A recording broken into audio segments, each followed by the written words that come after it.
At 0:42 local time on March 8, 2014, Malaysia Airlines Flight 370, a Boeing 777-200ER registered as 9M, took off from Kuala Lumpur International Airport, bound for Beijing Capital International Airport with 239 people on board. What began as an ordinary overnight international flight would become one of modern history's most haunting mysteries. For the first hour, the flight proceeded normally. The cockpit crew completed routine checks and prepared for handoff to Vietnamese air traffic control. At 1:19, the last known voice communication was made. "Good night Malaysian 370. Moments later, just after passing the navigation waypoint Iguri over the South China Sea, the aircraft's transponder ceased transmitting, and it vanished from civilian radar screens.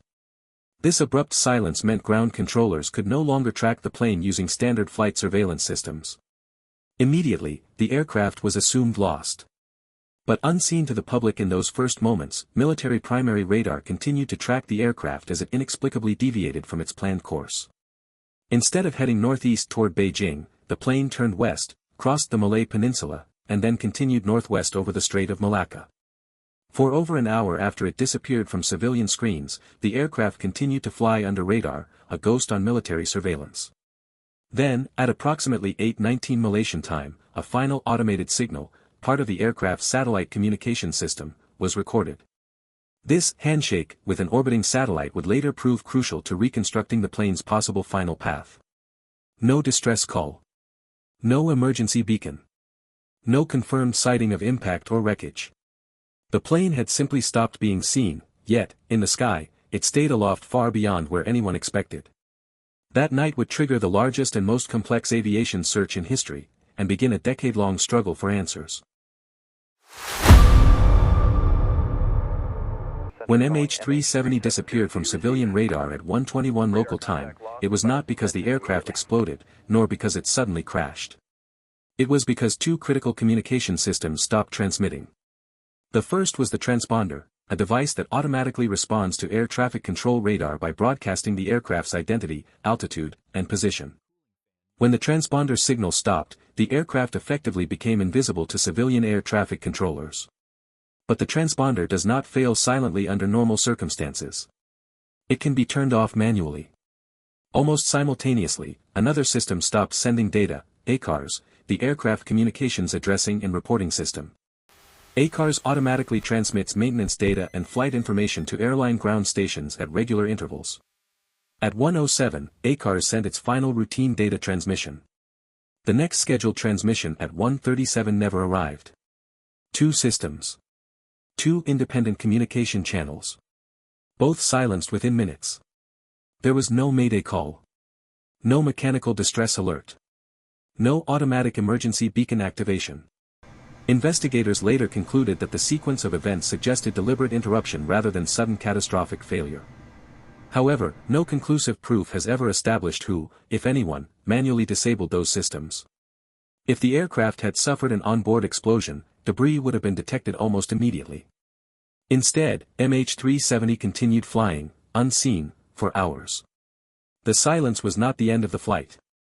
It was the beginning of the mystery. What makes this moment so disturbing is not that communication stopped. It's that it stopped cleanly. Precision silence.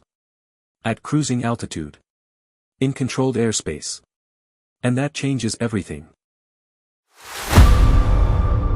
When MH370 vanished from civilian radar at 1:21, the world believed the aircraft had simply disappeared over the South China Sea. But it had not. While civilian air traffic control could no longer see the plane, Malaysian military primary radar continued to detect an unidentified aircraft moving westward. What investigators later confirmed shocked the aviation world. MH370 had made a deliberate turn. After passing the Iguri waypoint, where control should have been handed over to Vietnamese airspace, the aircraft deviated sharply to the left. It crossed back over the Malay Peninsula, flying northwest over the Strait of Malacca. This was not a gentle drift. It was a controlled maneuver consistent with a programmed turn. Military radar tracked the aircraft for approximately one more hour after civilian radar loss.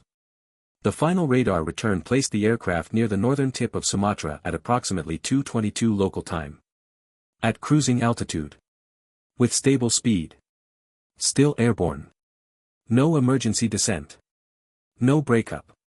No rapid loss of altitude. The turn itself required either manual input or a pre-programmed change via the flight management system.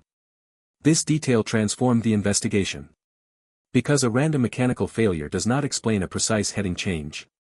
The aircraft appeared to be navigating. And navigating away from its intended destination. The question investigators had to confront was no longer what happened. It became, who was controlling the aircraft? The deviation suggested intent. But intent does not automatically prove motive. Some argued the turn could have been a response to an onboard emergency. Others pointed out that no distress communication accompanied the maneuver. And that silence, again, became the most unsettling detail.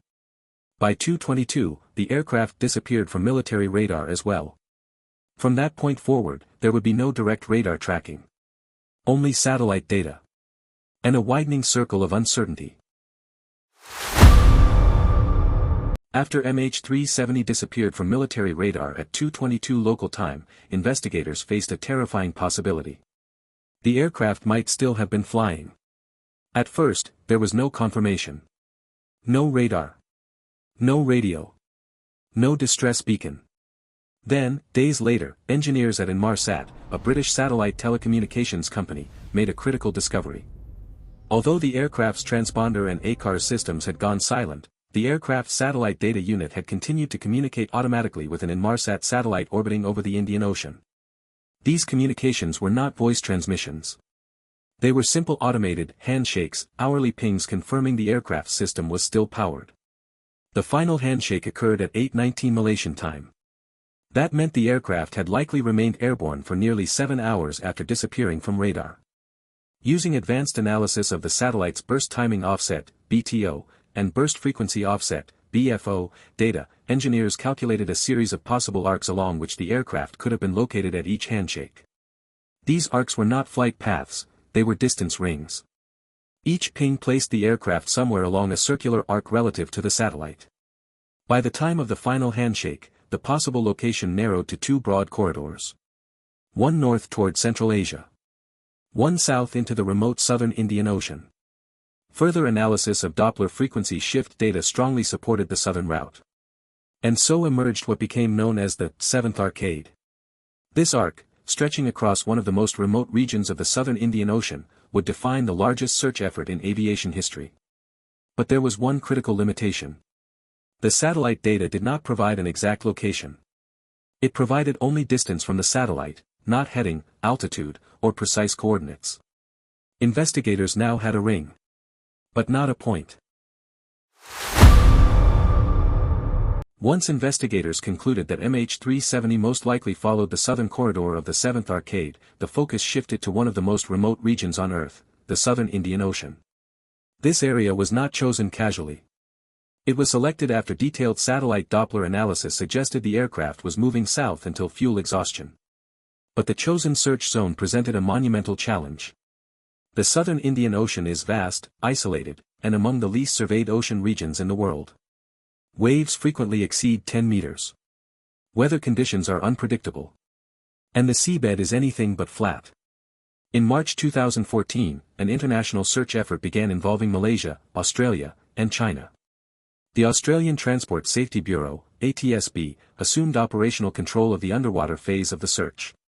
The mission quickly evolved into a deep-sea sonar operation.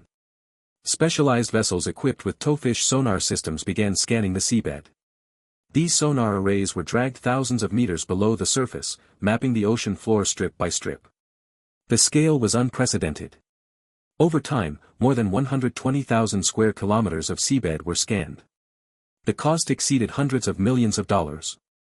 Despite months of operations, no confirmed wreckage was found within the initial priority zones. The difficulty was not just size, it was terrain. Underwater mountains, deep trenches, and jagged ridges complicated sonar interpretation. In some areas, search equipment had to be retrieved due to rough seabed conditions. The search required not only endurance, but patience. Day after day, vessels moved in precise grid patterns across empty ocean. Each pass narrowed uncertainty.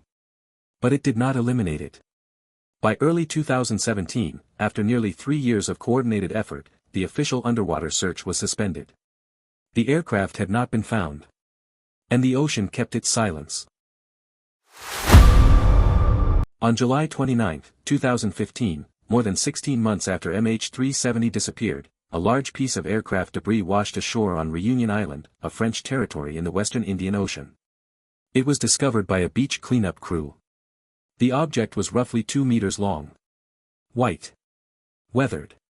Covered in marine growth. At first glance, it was just wreckage. But investigators quickly identified it as a flapron, a control surface component located on the trailing edge of a Boeing 777 wing.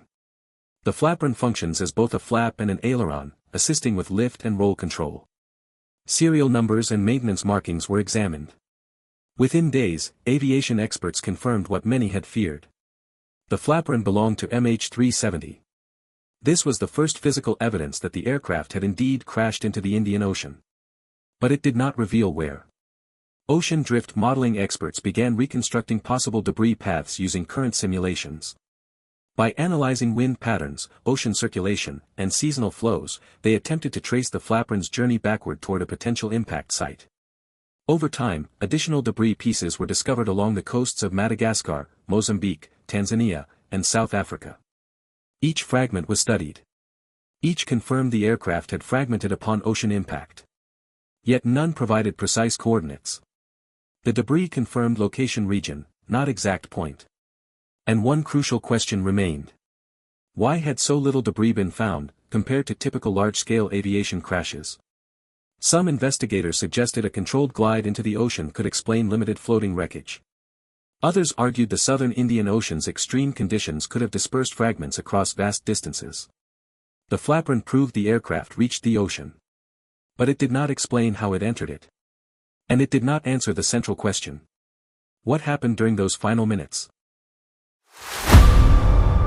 By the time of the final satellite handshake at 8:19 Malaysian time, MH370 had likely been airborne for nearly 7 hours. Based on fuel load calculations and standard consumption rates for a Boeing 777-200ER, investigators concluded that the aircraft would have exhausted its fuel shortly after that final signal. This led to the first major theory. Fuel exhaustion leading to uncontrolled descent. In this scenario, both engines flame out due to lack of fuel. Without thrust, the aircraft would enter a descent. If no pilot input was applied, aerodynamic instability could result in a high-speed spiral or steep dive before impact. This type of descent would likely produce widespread debris fragmentation. However, satellite burst frequency offset (BFO) data suggested something more nuanced. Analysis indicated a rapid downward acceleration at the time of the final handshake.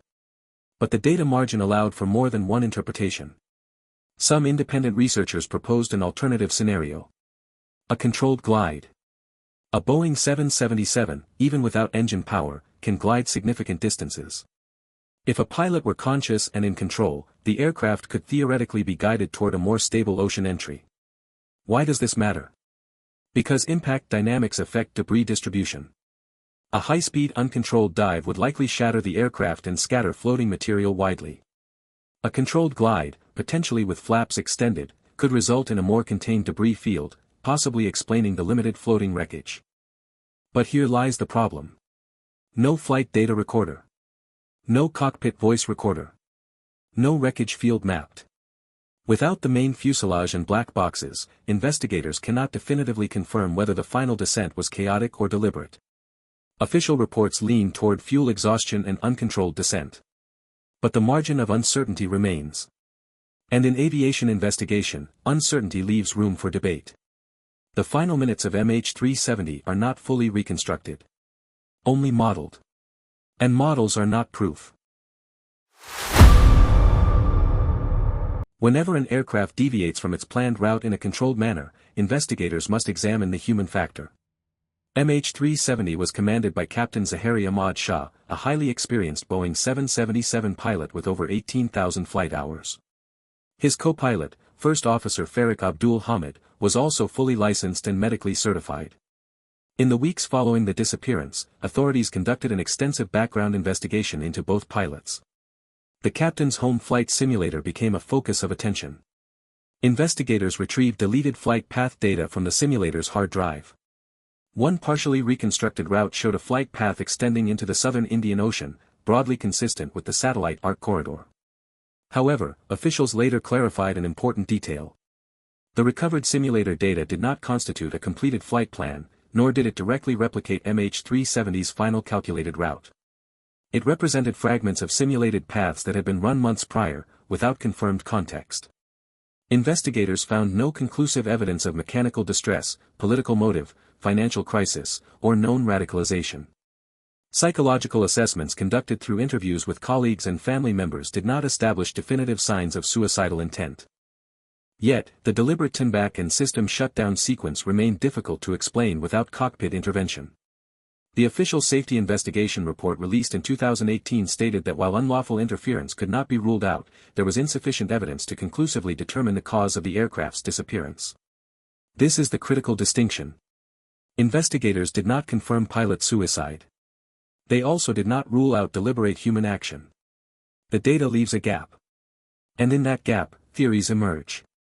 But aviation investigations rely on evidence, not inference. Until the wreckage and flight recorders are recovered, the human factor remains an open question. Not a conclusion. When an aircraft disappears under controlled deviation, public speculation accelerates immediately. In the months following MH370's disappearance, multiple external interference theories emerged. The first was hijacking. Could someone inside the aircraft have taken control? The passenger manifest was analyzed extensively.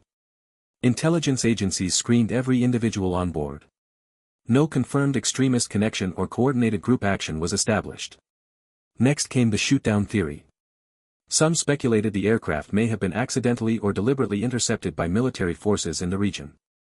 However, radar data did not show intercept aircraft activity. No military engagement evidence surfaced. No missile debris signature was detected. No regional government admitted involvement. Another theory suggested electronic capture, the possibility that the aircraft's navigation systems were remotely overridden or spoofed. Aviation experts examined this claim carefully. The Boeing 777's flight management and control systems are not designed for remote hijacking via satellite.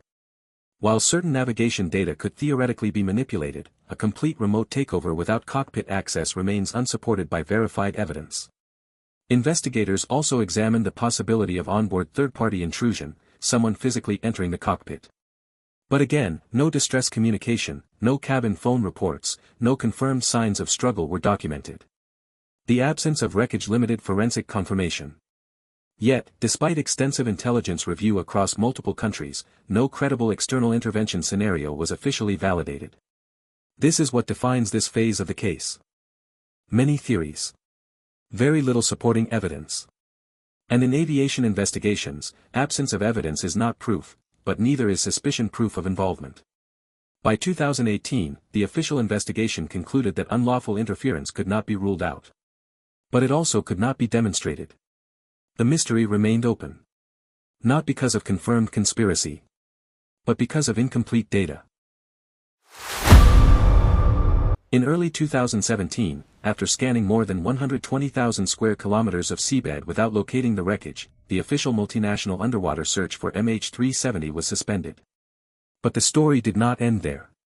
In 2018, a private marine robotics company named Ocean Infinity launched a renewed search effort, this time under a no-find, no-fee agreement with the Malaysian government.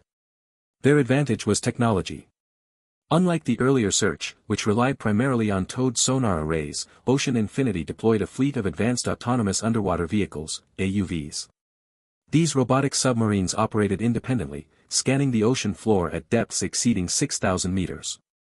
Unlike traditional systems, AUVs could navigate complex terrain, ridges, slopes, underwater cliffs, with far greater precision. The search area focused again along portions of the Seventh Arcade, particularly regions identified through refined drift modeling and reanalysis of satellite data. Some independent researchers had proposed a narrower search zone based on improved mathematical modeling of burst frequency offset data. Ocean Infinity incorporated some of these refined models into its search planning. The mission lasted several months. Thousands of square kilometers were mapped in extraordinary detail. Underwater mountains, volcanic formations, and deep trenches were surveyed. Yet once again, no confirmed debris field was located. Still, Ocean Infinity publicly stated that significant areas remain unsearched, and that advancements in ocean mapping and modeling continue to refine potential impact zones. In recent years, renewed discussions between Malaysia and Ocean Infinity have suggested possible future missions. The technology has improved. The models have evolved. And the ocean floor, though vast, is not infinite. For the first time since 2014, the investigation shifted from passive uncertainty to active re-engagement. The question is no longer, can we search?